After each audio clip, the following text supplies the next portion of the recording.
não parar, não precipitar e não retroceder. Então dizer para esse cara, sabe quando nós vamos parar? Nunca, nunca na sua porca vida, né?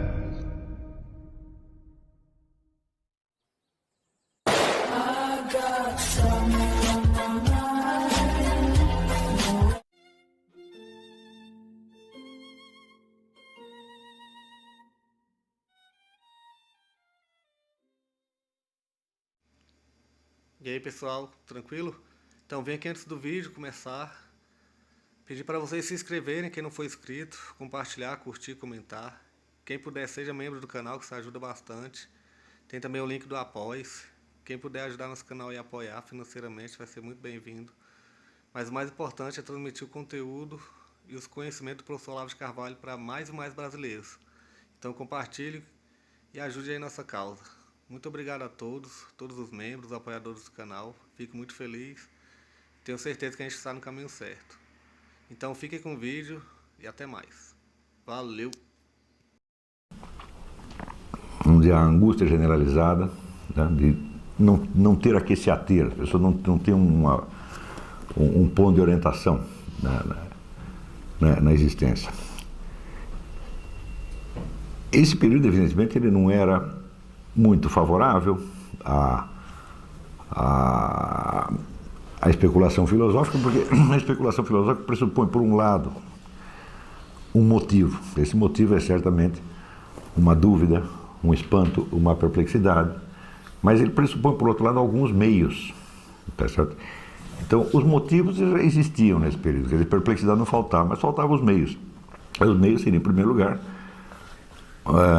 aquilo que nós assinalamos já no começo da filosofia, uma certa elaboração prévia feita em nível retórico. Quer dizer, as questões públicas têm que estar mais ou menos articuladas retoricamente para que em cima delas se possa fazer então uma elaboração filosófica. Mas quando as perplexidades são muitas e a confusão é muita, então essas várias linhas de pensamento não chegam a se articular em discursos retóricos que possam ser de alguma maneira confrontados, tá certo? Quando nós hoje examinamos, por exemplo, algumas doutrinas ditas gnósticas que apareceram nesse período, elas são tão complicadas e tão estramboticamente mitológicas que nós às vezes temos dificuldade de saber do que estão falando, porque eles começam a enumerar divindades intermediárias, tá certo? Que a nós nos parecem meras figuras de linguagem, mas que eles estão tratando como se fossem entidades reais, umas entidades esquisitíssimas, tá certo? Que não tem para nós a menor presença e que não tem mesmo a consistência poética dos deuses da mitologia, tá certo? Então a impressão que nós temos é estar lidando com figuras de pesadelo, tá certo? Então aí havia a motivação, mas não havia a condição, não havia os instrumentos. Mas nós não podemos dizer que esse estado foi geral e que todo mundo foi contaminado por ele. Não, houve nesse período pelo menos um esforço filosófico dos mais notáveis e que surge de uma situação de perplexidade e que é daquelas típicas que geram a motivação filosófica, que é uma confrontação, uma contradição entre duas correntes de ideias que estão perfeitamente delineadas, tá certo? Na época havia muitos judeus espalhados por toda parte no Ocidente e a religião judaica estava num acelerado processo de dissolução, quer dizer, está todo mundo aderindo a outra coisa, mais ou menos como aconteceu também aos judeus modernos no século XIX e XX, uma espécie de debandada geral, tá certo? Um entra para a maçonaria, o outro entra para o Partido Comunista e vai se integrando em outros esquemas sem deixar de ser judeu e ter alguma raiz na comunidade judaica. E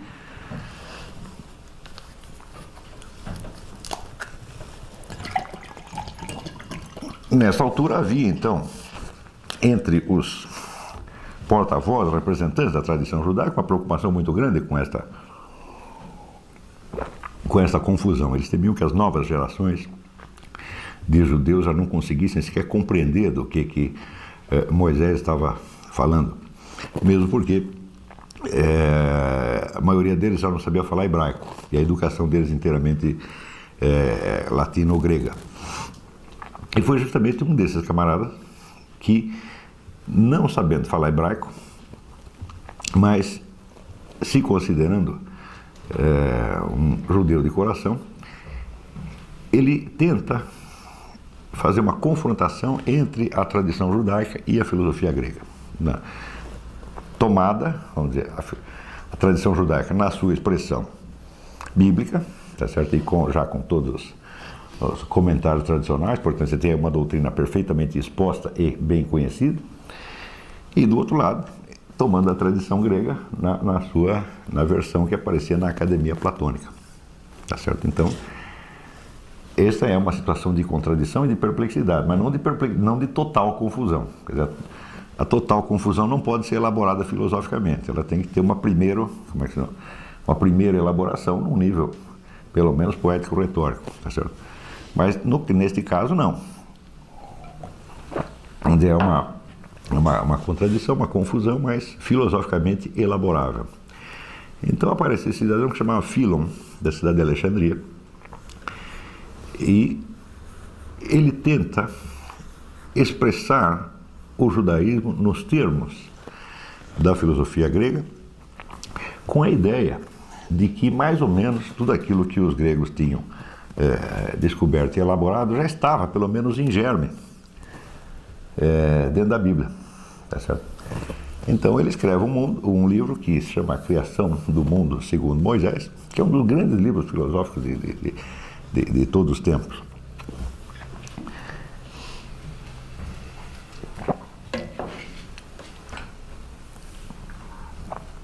No qual ele usa interpretações simbólicas e alegóricas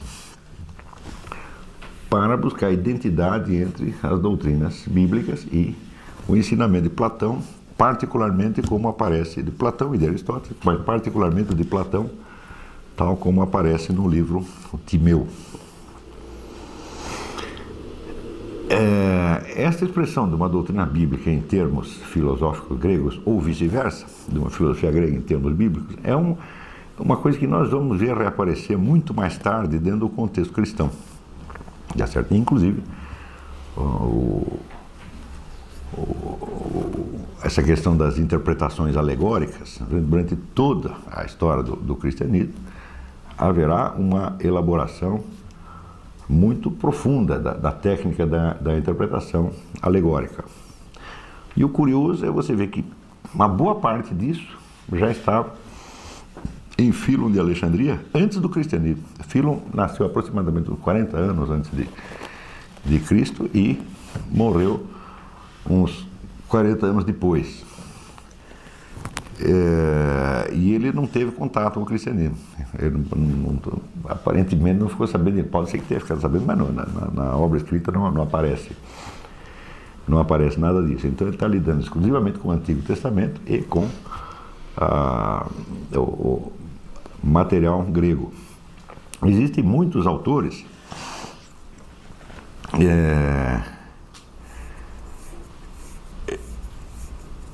que veem nessa obra de Filon algum artificialismo, como se ele estivesse fazendo um truque para ajeitar uma coisa a outra, tá certo? Mas é o tal negócio, o primeiro sujeito que faz alguma coisa nunca faz direito, né? Quer dizer, essa técnica da interpretação alegórica, ela teve que ser muito aprofundada, criticada e elaborada, e nós só vamos ver um pleno domínio disso nos grandes escolásticos, como Hugo de São Vítor ou Santo Tomás de Aquino, não é isso? Mas considerando que Filon estava trabalhando até antes do cristianismo, aquilo é uma coisa de gigante mesmo, né? Também, muitas vezes, o historiador com uma excelente bagagem filosófica, mas sem muita compreensão justamente dessa linguagem simbólica e alegórica, enxerga contradições na filosofia de Filon. Você vai ver muitos autores que dizem, não, Filon confunde duas coisas, ele por exemplo, ele confunde o negócio dos anjos com as hierarquias angélicas, com a hierarquia das ideias, né? Que são coisas incompatíveis, mas na verdade não são incompatíveis, não são teorias alternativas, tá certo? Porque afinal de contas, as ideias eternas são um conteúdo, né, do Logos divino, um conteúdo da inteligência divina. Elas não têm nada a ver com o modus operandi da ação divina. De maneira que, se você explicou todas as coisas existentes a partir de arquétipos eternos que estão na inteligência divina, ou seja, as famosas formas ou ideias, né, é como se você tivesse exposto a planta da criação, o mapa da criação, tá certo? E não o seu modo de construção, tá certo? De maneira que, a rigor, não há nenhuma contradição entre a ideia, vamos dizer, das formas eternas platônicas e as hierarquias angélicas, sejam elas como Philon a descreve, ou sejam de qualquer outra maneira, tá certo? Outra coisa também notabilíssima em Philon é que ele sintetiza de algum modo a ideia do supremo bem platônico. Aqui, em Platão, a realidade primeira e inicial é o que ele chama o supremo bem, tá certo? E Philon sintetiza esse supremo bem com o primeiro motor imóvel de Aristóteles, o que também não são, vamos dizer, duas ideias antagônicas, não são teorias. Quer dizer, o primeiro princípio é o supremo bem ou é o primeiro motor imóvel? Não. É o primeiro motor imóvel, o qual é o próprio supremo bem. Entendeu? E Philon já diz isso de maneira explícita. Quer dizer, para ele, Deus é o supremo bem e, ao mesmo tempo, o primeiro motor imóvel, tá certo? de Aristóteles. É o que é a mesma coisa que você dizer que se corresponde a você falar de Deus, vamos dizer, numa linguagem, vamos dizer, moral, numa linguagem metafísica, mas no fim está falando da mesma coisa. Então, essa obra de Philon, eu creio que ela lida até a década de 30 ou 40 do século XX, ela parecia uma coisa. Mas nos anos que se seguiram, houve um progresso imenso da interpretação dos textos sacros, né? Graças aos autores como Henri Corbin, Fritjof Schwann, Seyd Inácio. Então, e quanto mais isto progride, mais você vê que aquele universo do Philon faz muito sentido, tá certo? Então, é uma época de extrema decadência filosófica, de confusão, de degradação, tá certo? Mas tem ali um camarada que ele não participa inteiramente do ambiente de degradação porque pertencia a uma outra comunidade, tá certo?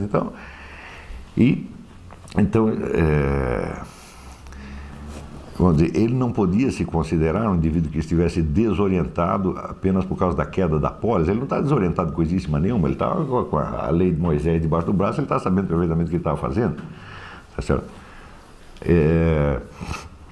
Então ele não padece pessoalmente da confusão ambiente, tá certo? Note bem que todo problema, para poder ser filosoficamente elaborado, ele já precisa ter o filósofo precisa ter uma certa distância em relação, né, a esse problema, porque senão não tem nem a linguagem para expressar. Entendeu? Todo problema que nos acerta, né, no coração, no fígado, ele só pode ser expresso poeticamente.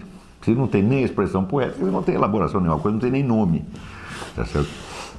Então, quando se trata de um problema existencial direto, seja pessoal, seja da comunidade, a primeira expressão é necessariamente poética. Tá certo? E a elaboração filosófica tem que ser muito posterior a isso. Quer dizer, já supõe um domínio dos instrumentos linguísticos necessários para nomear, classificar as coisas, etc, etc. Então, Philon pôde ser um grande filósofo num período de decadência filosófica, precisamente por ele que ele está poupado da degradação coletiva, mas, ao mesmo tempo,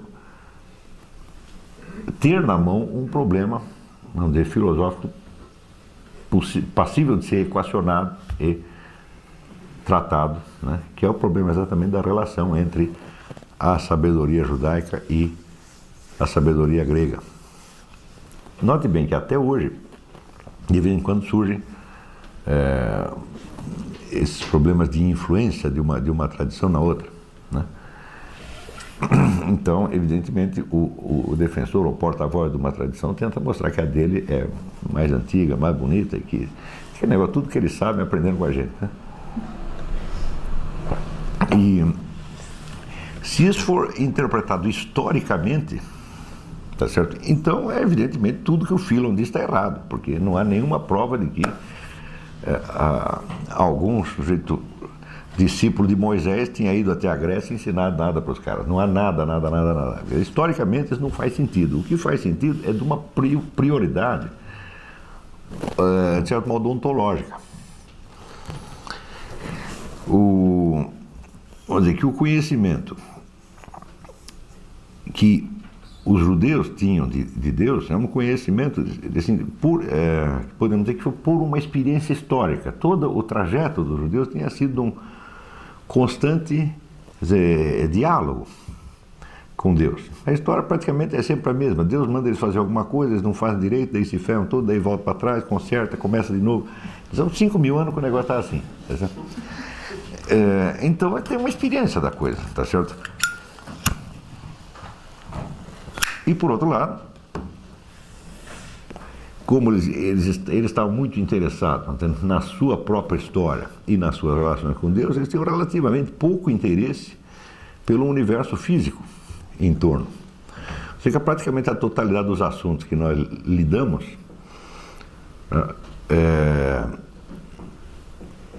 pode ser articulado numa cruz, onde você tem, por um lado, o polo superior da realidade, chame Deus, infinito ou absoluto, como você queira, o polo interior, inferior interior, que é a alma humana, que somos nós mesmos, tá certo? E na horizontal você tem dois dados do mundo externo, que são um, a natureza sensível, tá certo? E o outro, o mundo da sociedade, da história, etc.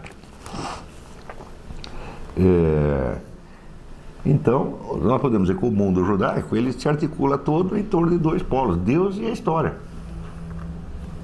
Não é isso? E a história do próprio povo judeu, né?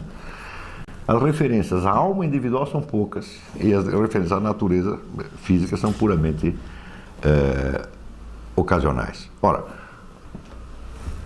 a cultura grega é exatamente o contrário. Ela está interessada, sobretudo, vamos dizer, na natureza e na alma do indivíduo.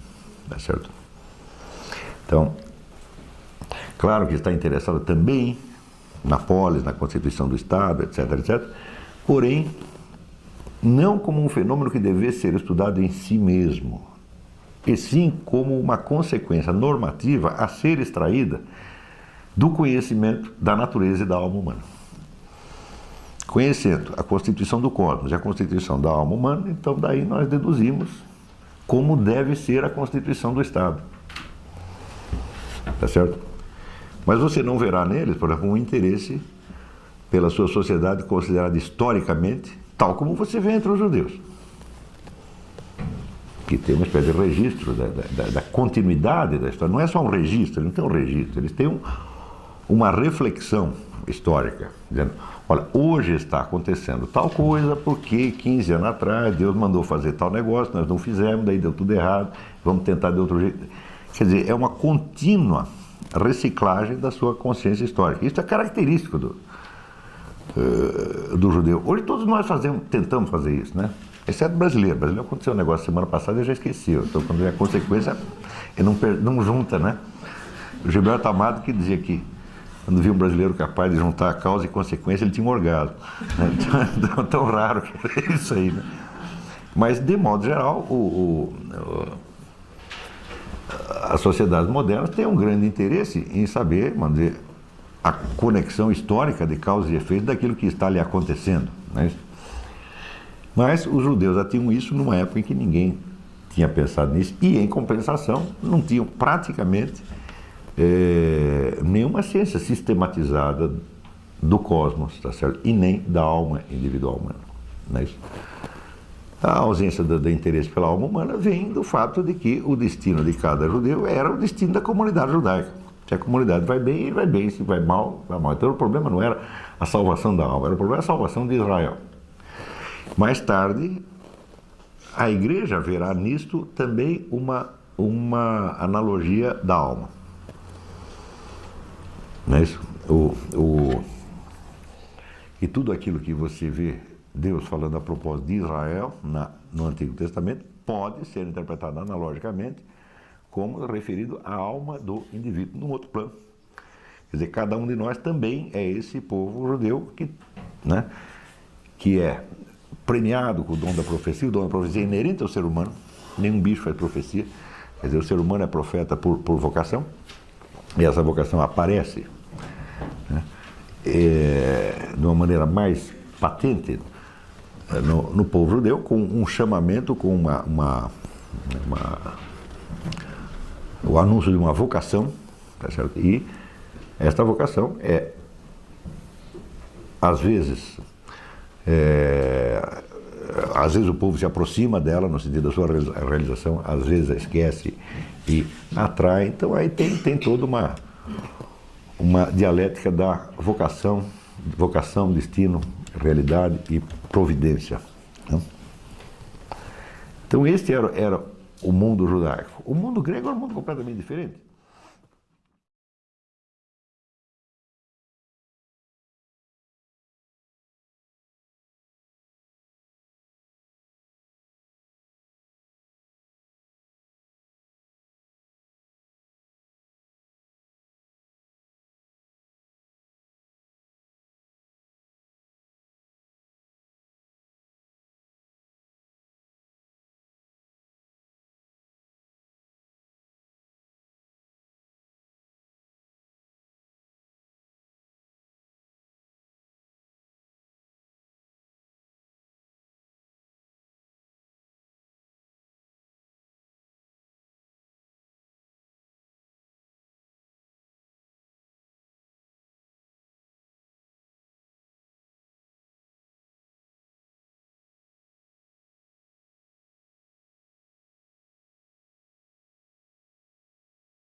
Chegamos a mais um final de uma aula, de um vídeo. Espero que tenham gostado. Quem não se inscreveu ainda, se inscreva, compartilhe, comente. Ajude o nosso canal, apoie, seja membro. E ajude o nosso canal a chegar a cada dia a mais brasileiros que precisam muito do conhecimento do professor Olavo de Carvalho. Então é isso aí, fique com Deus, até o próximo. Valeu! Então é isso aí, pessoal. Que é o nosso canal. Que são alguns livros que eu já li. A maioria foi doação, mas alguns eu adquiri, professor Olavo de Carvalho. Alguns livros se perderam aí que eu emprestei. Professor Alexandre Costa. A Bíblia Sagrada. 10 lições sobre Karl Marx. Indico a não ler esse livro, que é muito ruim mesmo. Alguns pensadores aqui que realmente, como o professor Olavo de Carvalho disse, não são pensadores. Valeu, tamo junto aí. Apoie nosso canal, seja membro.